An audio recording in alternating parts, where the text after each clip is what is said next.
No one's asked about the Christopher Steele Dossier? dossier. No, I will. Look, I read it 3 times. And my conclusion after reading it 3 times was the same after my conclusion reading it twice and after reading it once, which was, unless you know the sources and unless you know how that particular source acquired a particular piece of information, you can't judge the credibility of the information. You just can't. And you can have the same source providing 2 different bits of information, and that source could have acquired those 2 bits of information in completely different ways, right? So unless you know all of that, the dossier isn't particularly helpful, I don't think.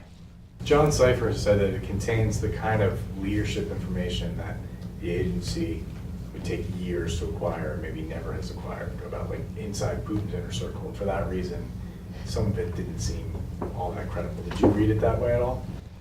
There was a little bit of leadership stuff. I didn't think there was a lot, so I didn't see it that way. I did see an analytic effort that should be done with it, right? Which is to lay it all down on a spreadsheet and say, okay, do we have anything that corroborates any of this?